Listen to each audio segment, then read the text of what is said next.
Hey, what's up, everybody? What's going on, guys? What's up? We're about to record episode number 8. And, this is, congrats, my 50th broadcast. I think that's dope. Yeah, that's pretty cool. So, we're about to record episode number 8 titled The Importance of Business Ownership. Here with my man, Javaris Banks, alongside Terran. Got Dean in the back. So, this will be fun. Hope you all enjoy. If you like it, share it. Comment your thoughts. Let's get some conversation going. Subscribe to the podcast as well, please. Right. On iTunes. And if you don't have an iPhone, it's also on SoundCloud. Just look for Produce For Yourself podcast on there. Yep. It's right on there. Cool. So we're about to begin, and I hope you guys enjoy. Welcome to the Produce For Yourself podcast. I am your host, Quinton Lewis, alongside Terran Lewis. And this is episode number 8, titled The Importance of Business Ownership, with my man Javaris Banks. How you doing? I'm doing pretty good. How you doing, guys? Man, I've been waiting to do this interview for a minute. I had you on my list, and I had to get out here to Doraville. We coming from Riverdale. Yeah, that's a good drive. It's a good drive, especially on a Friday. Friday is like worst traffic in Atlanta, but absolutely, it's all good. So Javaris Banks, he has a company called Dobbins Banks and Associates. Mm-hmm. That's a beautiful name, actually. I appreciate it. It sounds just that the sound of it just sounds official. I whatnot. appreciate it. But we gonna dive right into this interview. We want to talk to you about the importance of business ownership, and the podcast Produce For Yourself. That's what we talk about a lot. So first, just tell the people who you are and your journey a little bit. Just bring us up to the date. Man, it's a lot. Anyway, I want to let everybody know this is my favorite family on the planet, period. I'm sorry, Dean. But this is my favorite family, the ideal model family for the future. I would say Terran and Quinton being the model family to go into the next generation. I like to see a lot more young couples like you guys, and I brag about you guys a lot. So, but anyway. Thank you. I really appreciate it. I'm humble by that one. I really mean that. So, but I'm Javaris Banks. I'm from Tuscaloosa, Alabama. I was born and raised in Alabama with my parents. I really did not think that I was going to be. I always thought that I was going to be a football player.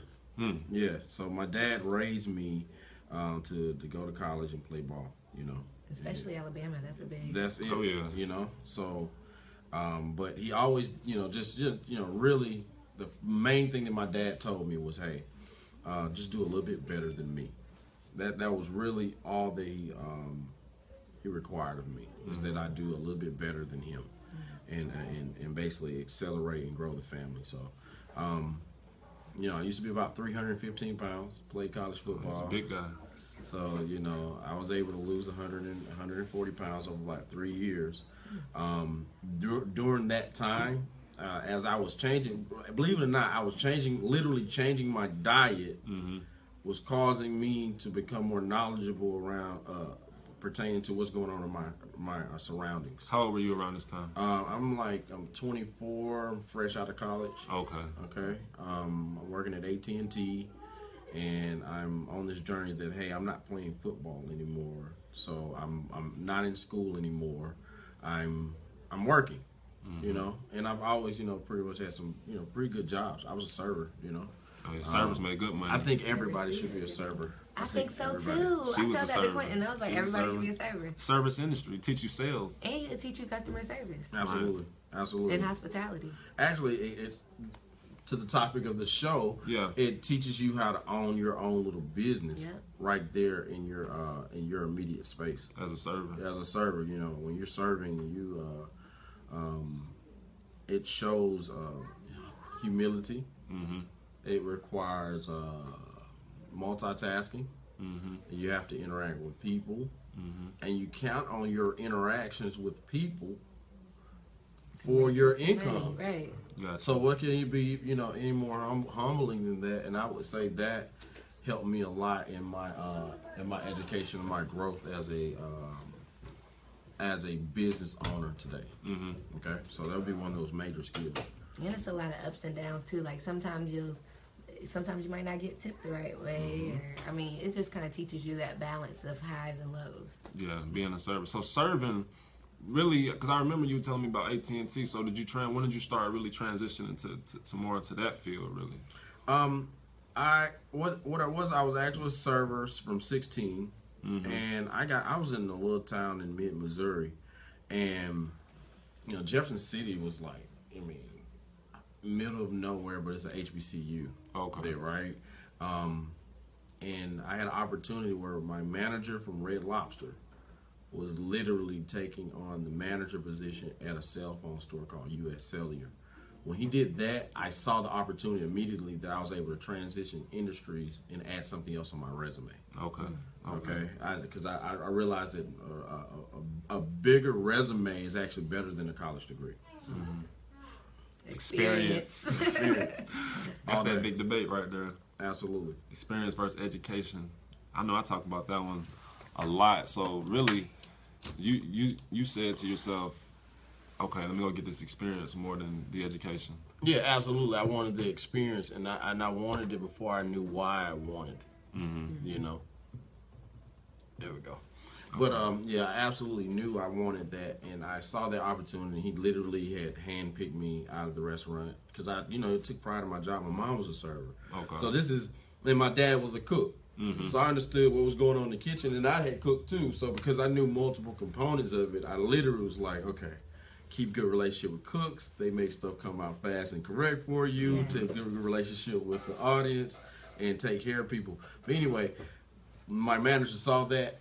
He hired me at U.S. Cellular, and I saw the opportunity to get into the sales industry. Because when you try to go in sales, the first thing they ask you, did you sell? So they're taking a chance with you never having a sales position at a cell phone company, right? So you had to know. So I saw the opportunity. I made the move. Yeah. So and so from that point, when I got into cell phones, it really accelerated my thought patterns on learning about different cell phone systems and all that good stuff, learning how to sell and driving customer service and everything. Now that I had that little bit of sales experience, I immediately said, okay, I don't want to live in mid-Missouri anymore. Okay, I know there's some more money out here, right? Let me go and see what is they're making at AT&T in Fort Lauderdale, Florida. Miami. Like I'm a young male. I don't have any kids. I'm like, they can make $100,000 a year selling cell phones and Javaris down in Fort Lauderdale. You was thinking big. I was like, I was gone. Big. I end up actually getting the job in Fort Lauderdale. And the crazy thing, this is when I really learned that my college degree did not mean anything. Well, I never actually got the college degree. I realized it did not matter. Right. That manager looked me in the face and he said, "Oh, you have some college? Cool. Now tell me about a time that you had a bad experience with a customer."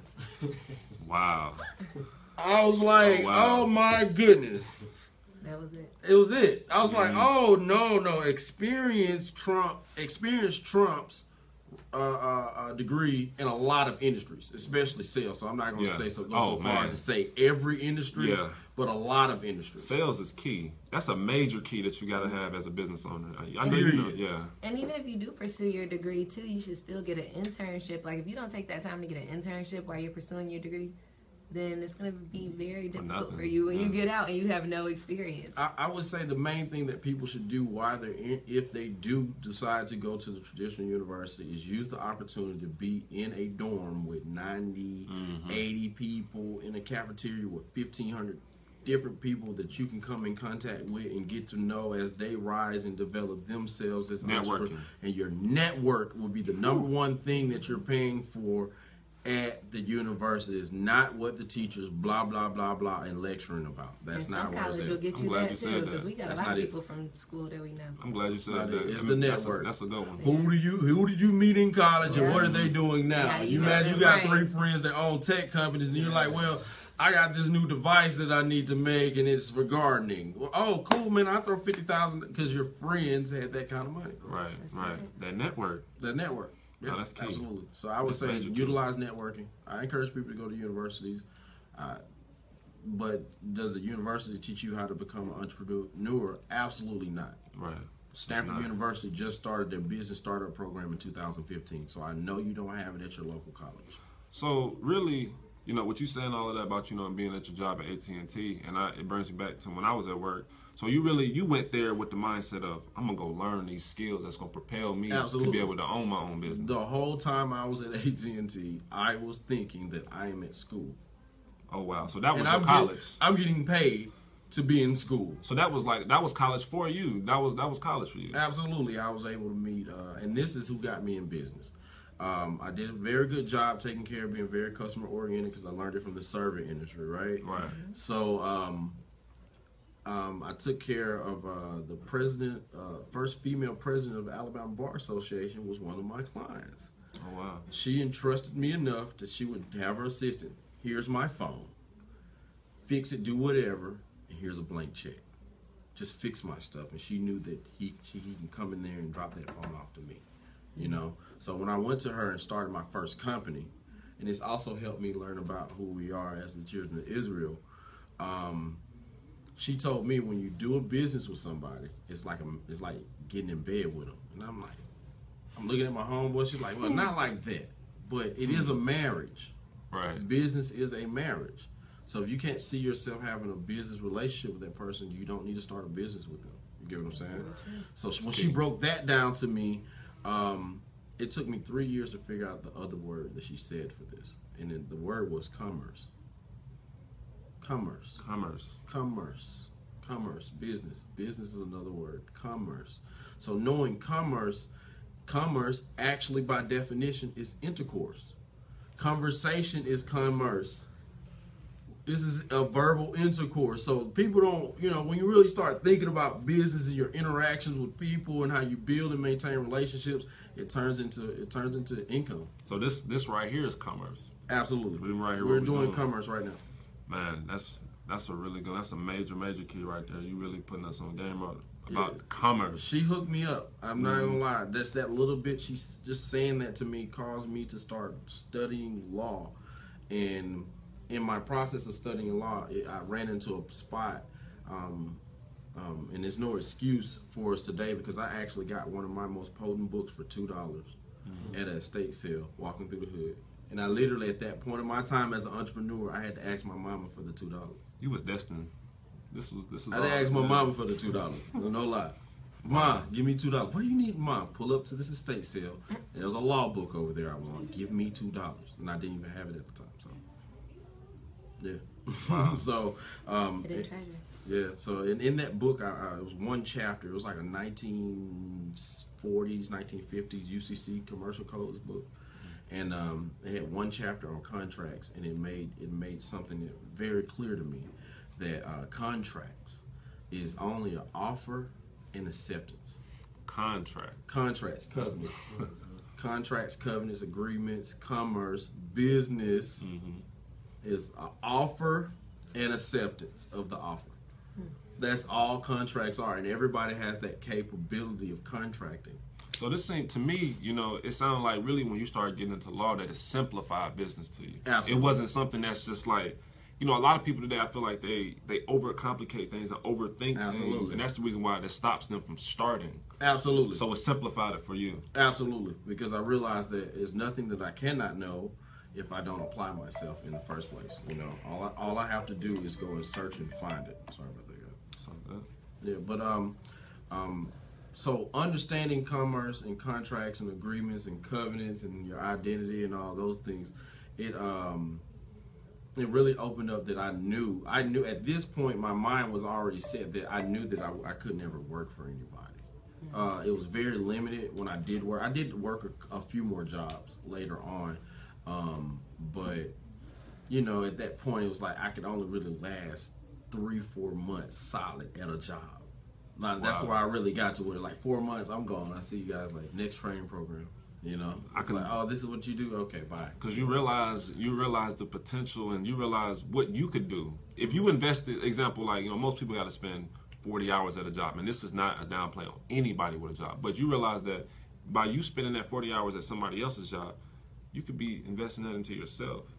Absolutely. And you will probably make way more than what you'll make at 40 hours at another place. This is when I tell people you were ready to quit your job. And you won't hear me run around telling about quit your job because you have a job and go and be a business owner. I'm not telling you that. I realized is when I would get off work and stuck in that traffic. You guys see me do the live video, okay? Y'all see me do the live video laughing about that traffic. I used to be in it.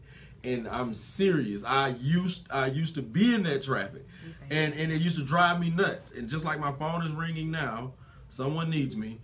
I would have 15, 20 phone calls waiting on me after I got off of their clock. I was like, "You're in my way. I'll see you later." Hindering. That's You're in my way. That's when you realize it. At that point, when you realize that you got more money coming in on your phone calls from what you're producing for yourself.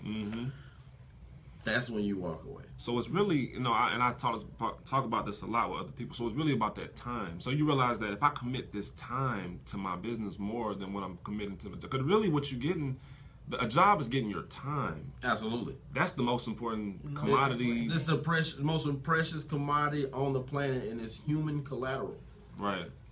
So they exchange and they give us a sheet of paper that's just like this stuff right here. Now it's not even on the paper no more. It's just little digits on the computer screen. Yeah. Absolutely. That's what I like. Absolutely. Time. So time. So when I really would think about coming to structure in my mind, how I was being structured, I realized I went into starting the credit repair and helping people with their credit because that's your business now. That's actually a service, a very actually small service of a grand of a grand scheme thing. It's not even. That's literally credit repair was the icing on the cake for me. I was already in the courtroom stopping foreclosures, stopping people from getting wage garnishments and things of that nature. Check out his YouTube channel. Squatting on houses, correcting police officers. Like I was out there and then when I got credit repair, I literally read these templates and I'm looking at them. I'm like, oh yeah, that template works. I knew in 2 minutes, just the front page that these work. So that was because I remember you told me one day you said credit repair really is just the beginning. The beginning. Yeah. Yeah. Okay. Yeah, absolutely. Credit is literally the beginning of any kind of entrepreneur capabilities that you have because you're gonna need some kind of capital to work with. Right. And your personal credit is gonna be major, and a lot of us, the 98% of us don't know how. 98% of all businesses don't know how to set up their business credit profile properly. So there's actually a gap, learning curve for us as a people right there that the average American, 98% of the current business owners don't know how to structure their business credit profile. And the number one entrepreneur group is African Americans. Wow. So we're starting a lot of businesses. We're actually number one. Wow. Yeah. I never even knew that. Yeah. So yeah. It's like a turn. Everybody wants to support black businesses. Everybody wants to provide black business. And it's like we're just tired of injustice. You want to get out there and start something on your own. It's a major thing right now. Yeah, absolutely. So so I mean I would really look at it. Took a lot of learning. You have to find something that you're providing a service like yourself. Everybody's gonna always need soap. Find the need. People need their gardens changed over and making them immaculate where they feel comfortable when they come outside. People need food. People need credit. And people need credit. and a lot of people in our community would kind of shun credit. And I was one. And it's when you really think about it. I know of people personally that I have helped that were literally outside sleeping in the car because they have things on their credit report. They will not. If some places won't rent to you, if you have late payments on any of your student loans. It's probably because even I could probably speak for myself. Didn't understand. Yeah. And what we don't understand, we just stay away from. Yeah, just we don't even want to try to. It's probably something up under there that that's ugly. Yeah. And you don't even want to touch it. You don't even want to mess with it. Well, but you got to realize other people, other nations, they're going out at 19 and 20 years old, and they're getting their first $100,000 loans. Oh wow. right? Starting those businesses. I would rather you go and mess up $100,000 trying to start a business before going to get $50,000 worth of student loans trying to get a degree. And that's one of the major problems that we talk about on the podcast is the millennials. We deal with these things. We deal with student debt. Yeah. We deal with I know we talk about a lot of people working in the service industry as servers and things like that, and a lot of times they do that just because for the money to pay their bills. But it's like, you don't want to do none of that. Right. You might as well invest in yourself so you can produce for yourself. And that's why we got you on really talk about this, the importance of, that business ownership. And this is going right in cue. Do you feel like you naturally had like the mindset of just wanting to be an entrepreneur or just even wanting to do something on your own, or was it like a shift? So, like, was it a shift while you were a server or while you were working that just made you? You know what? It's actually opposite. And I played football. I was an offensive lineman. I was a center, the guy in the trenches. And believe it or not, this guy in the trenches that you probably don't even look at when you're watching football, because you know who the running back is, the quarterback is, the wide receivers, and the DBs. Shout out to Dre Kirkpatrick. I was able to meet with my brother Dre Pick 6 on Instagram. You play for the Bengals. Yeah. So. You know these guys' names, but you don't know who the center is on the Super Bowl winning football team, right? Mm-hmm. But there's not a football play without the center. Absolutely. Right? Is that the one who hits? He actually hands the ball to the quarterback. So if the ball is not hiked, if the play is not initiated, there is no football play. Most important piece in the whole thing, but you don't get any fame for it. So when I say this, as a server, working in places, I always at least saw myself being able to be a manager. I was like, man, I think I can be a manager, but I know I ain't been here long enough. I could manage. I could do. That's what at that much I had saw myself that I can manage. Gotcha. I can manage people. Mm-hmm. That is when I realized that I just have to own a business. I have to own a business. Just do it for yourself. I have to own a business. Absolutely. That's what. There it goes. I mean, you realize that you had to produce for yourself. You had all the capabilities inside of you. You had the skills. You had the sales skills, the customer service. Just that experience. You had that. A lot of times people, like you said, we overthink so much. We overthink things. Fear and doubt kills us. It was killing me this week. Procrastination. Mm-hmm.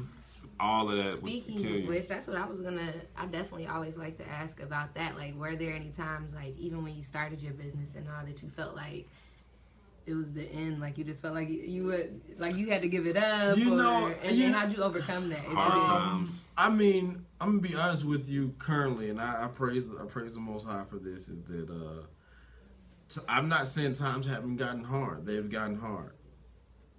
I thought about it a couple times, maybe I need to get a job, but then my phone just started ringing and I realized that I don't need you guys. You're not gonna. But realistically, just looking at the pattern, like, well, okay, what job can compete with that kind of money? And right. Once you taste it, you can't go back. What's the investment on going to get the outfit and the haircut and driving over there to go talk to these people and hope they give you the job? Yeah. Just when I really, and the Most High just, here's, stop worrying. Right. And then that sense of accomplishment. Yeah, it's especially when you're able to come from behind that MJ. Oh yeah, a couple days. I love it, man. I know exactly what you're talking about. I love that. That's you like. This is the reason why I got into this. Absolutely. Right. Because I like the way you described. You said that taste for the hunt. Yes. Entrepreneurship allows you to get up every day and go and get your. You got to go tackle your food and take it down. Yeah. Versus somebody just drip every 2 weeks. Drip. It's different if you over there like, nah, I'm looking at drip, but I'm trying to figure out how to unlock that door. Yeah. Absolutely. That's two totally different things, That's what I wrote on the blog. I said, man, once you get that taste of, because honestly, just for me, when I was working valet, and once I really started getting into entrepreneurship, it was times that I made more money in a day than I would make a month valeting. And I'm like, I can't go back. I just cannot go back. And why would I go back? Then it will be hard for me to go back, because then I'm gonna be sitting on the clock like, what are you doing here? Like, but I realize it's all a mental battle, and that's what it sounds like. Even same thing. I mean, but this is the thing: when you become a business owner or entrepreneur, you have the opportunity. Now it's not you thinking, okay, let me go make more money getting a job. But now really you just need to say, okay, I have this stream of income. Now let me work on another stream of income. Because I literally the other day was trying to figure out what's another good product that I could offer that would be good and beneficial for people. Right. And it was already in my DM. Shout out to Dunn, $1 Million Wilson. So you're trying to find value. I'm looking for value. Looking for value. You know, like how you guys are structured with your soap company. I've already told you that I feel like that's a very good company, but it's labor intensive. Yeah. It's very labor. It's very labor intensive.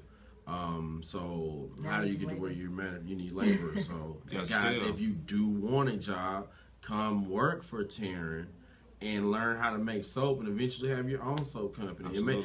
Or maybe you can just make different types of soap and you can send them to Terran and you can have your own little product line under, you know, it's just that's those conglomerations, those type of relationships. Like there's a lot of value. Like, believe it or not, I would not go and get a 9-to-5 today for anybody. But believe it or not, I'll walk up in the right business and work for free. I think I would work in somebody. I absolutely walk in the right business, the right situation, right group of people. If I see the value, I will get my butt up and go over there and work for free. Then they're going to see the value that you bring in. They're going to gladly pay you. I will happily work for free. I'll jump all over. What's the mix? Now, all right, now, when this happens, we're going to see this kind of increase, and that's where you're going to pay me at. True. A lot of people won't do that. A lot of people won't do that. Do it free. That's actually, you can put me on game right now. I don't mind working for free for people. I hope y'all getting this. Do some stuff for free sometimes. You know, I think during our journey, we did that, especially at, shout out to Neri at the Urban Sprout Farms. Man, we did a lot of things for free, but it really gave me a foundation. And that's where Produce for Yourself came from, because I started off on the farm, doing the garden. That's where Produce for Yourself really was coming from. That's where a lot of your entrepreneur. That's where all my entrepreneur stuff came from. I break everything down to the seasons. You know, you're going to have your winters. Right now, we currently in winter. Winter is a hard time. And it's like that even on digital products. Absolutely. Even on digital products, it's a drought during that time of season. Everything goes through season. You have your winter, your but spring, you know, our culture, we don't celebrate all those holidays that come with that season. So a lot of us are actually still doing a lot of commerce, where everybody else's mind is shutting down for the year. So that gives us an advantage. We're still rolling. You know, with 3 months left in our calendar, we're still rolling in a year, and nothing's changed for us. And I'm not even gonna lie to you, I have to bring up this when it comes to commerce. Do all that you can in 6 days and rest on the Sabbath. I'm working on Sunday. That's the first day of the week. That's a universal principle. That's the first day of the week. No, I'm not sitting on the couch. Sunday, holler at me. You can call us at any time on Sunday, and we're here. That's a good system. That's a good system. Got to get your rest. It's not Friday, Sunday, and I'm working. For anything, though, like if you're exercising, anything that you're going hard and like put in the majority of work, but take a day of rest. Like sometimes your body will just shut down on you sometimes because you really need to take the opportunity and rest. That's important. A job can kill you. And that's what most they say 40 hours a week it give you like 30 times more likely to have a struggle. And this is why you really, that's why we encourage people to pursue your passion and start your business so you can have your time. Because that's what it's, go back to the time. It's more about the time. You were making a lot of money working for AT&T. Yes. But you said, my manager, that's what we were talking about earlier. When I quit AT&T for having to work every Saturday for 3 years in a row to get seniority to be able to have a Saturday off, I walked out of there and my manager looked me in the face and said, I wish I can do what you're doing right now. And you're talking about $120,000 a year guy looking me in the face saying, I wish I can do what you're doing right now. Because he can't see how he can jump off of 120. Now, then, you know, if you look at it like drugs, like I'm getting $120,000 a year from these people. How do I walk away from that? And it's funny, playing the cash flow game, the janitor can get out the rat race faster than the doctor. Sure can, and it's fun. It's easier for the poor guy to get out the rat race than the guy with all the big bills because he makes big money. Shout out, that's a good game. Guys, if you haven't played that game, play, what's it called again? Cash Flow 101, and they got 102, and I want to say there's a 103. Guys, go get 101, sit down with your friends and your family, your loved ones, and take that game that breaks down finances and go learn, because that game is a game about going to work every day And when you get out the rat race on the game, it is funny watching everybody go to work on the game. It's fun. It's the funny. same thing. I'm sorry. We're learning to be masters. Yeah. You just straight up like this. It's Rich Dad, Poor Dad, isn't it? Yeah, Robert Kiyosaki created the game. It's a very good game. It's real.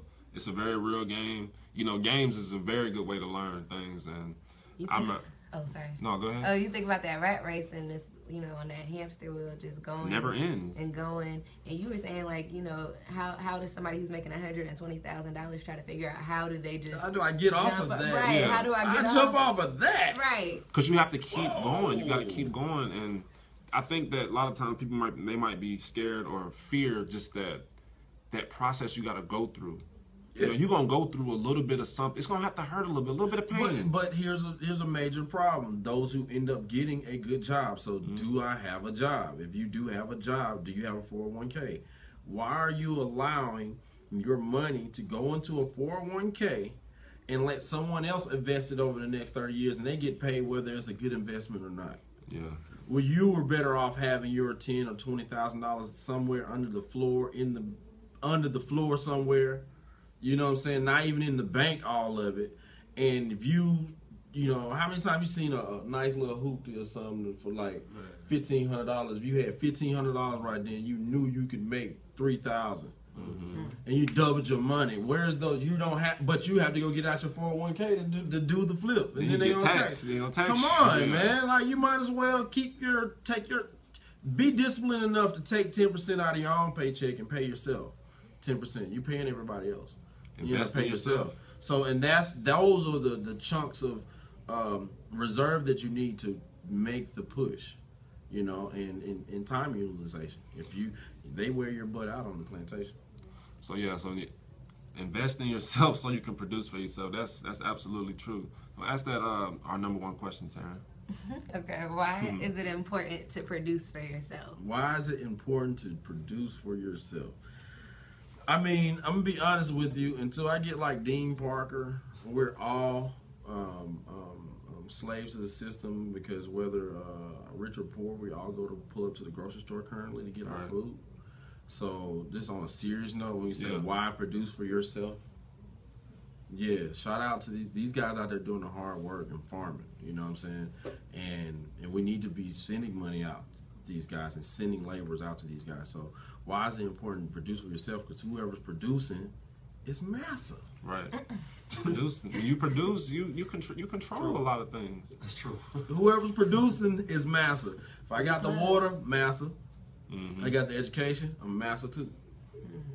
I got the food, I'm massive. If I put clothes on your back, I'm massive. Just you know, when you pay me rent, I'm massive. Yeah. You're right.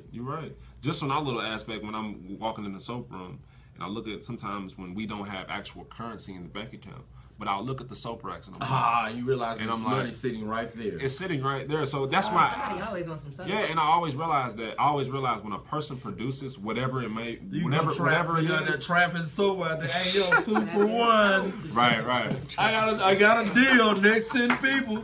Right. Next 10, boom. Okay, I ain't broke no more.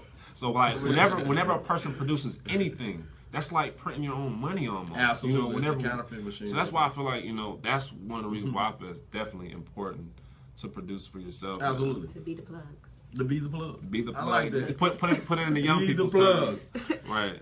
Okay, and last but not least, what would be what advice do you have for anybody wanting to be an entrepreneur or anybody already on the entrepreneurial route that just needs any practical advice today? Okay, so I'm gonna give it this example from the employee's example.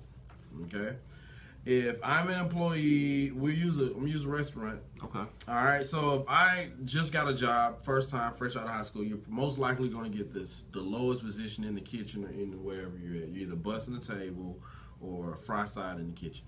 Okay, that's literally starting point. Or you come in a busboy if you want to be a server or something, right?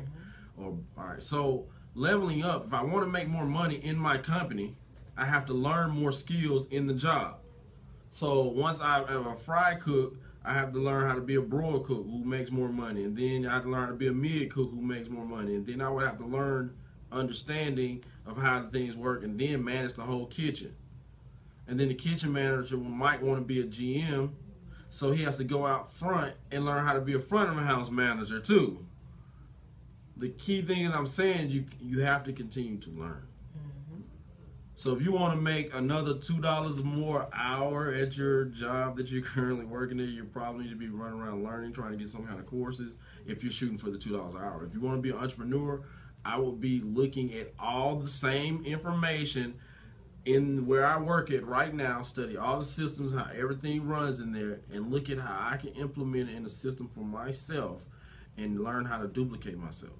So that self-duplication was going to be the major thing of growing a business. So you started as you, family, and some foreigners told me that you need to utilize family labor. Family is very important. Very important. That was a good one. That's a good answer right there. You know, you gotta go to work. You know, if a person still goes to work or whatnot, you know, go with a positive mindset. Like you said, go with that positive mindset. Look to learn something. I had to learn that myself. You know, when I would go to work, I would go with a negative attitude. But once I start going with an attitude, and you know, to try to make my company more money or whatnot, and really focus on my sales and my customer service. And then once I left, they didn't want me to leave because you became more valuable. Yeah. You became an asset. So that would be definitely, that was some great advice that you gave. So this was a great episode. I hope you guys got some really good value out there. My man Javaris about the importance of business ownership. Yes. Shout out all your social media platforms. People can follow. Where can we find you? Man, where can you not? I'm just saying. He's everywhere. Man, first of all, our main website is www.financialid.info. Lots of great information on there. On YouTube, My Financial ID. You can type in financialid.info on YouTube. Our videos will pop up. If anything, a lot of you all seeing this currently on Facebook. You can catch us at Financial ID Associates. This is our free group. Got a lot of great free information for people so that they can, you know, start this journey of just understanding the power of paper and pen, you know, and understand that they have value to themselves. They just don't understand how to tap into that value. Absolutely, So, man. you know, Absolutely. But anyway, yeah, Financial ID Associates, Financial ID 1.0. Shout out to Dean Parker. What's the name of the farm? Local Lands. Local Lands. Actually, we're going to be coming up to Financial ID Studios pretty soon. We're bringing food to Norcross, and we're going to be having bulk food for sale. And I know we got some other projects. Shout out to ownthevision.com. Go donate your $1 a month. There's 44 million black people in America. If everyone donated $1 a month, we have all the money we need to be able to fund and seed these businesses that we need. Wow. Okay, guys? So we have the power, and no other economic group talks about their spending power. We're the only people that talk about our spending power. They're talking about their owning power. So go produce for yourself, guys. Absolutely. That's what he said. He said produce for yourself. So that has been episode number 8, guys. I hope you all enjoyed. Any last words, Terran? No. I always have to check with the queen over here. So that has been it. And peace. Produce for yourself. Peace. Thank you, guys. The Mind of Banks on Instagram.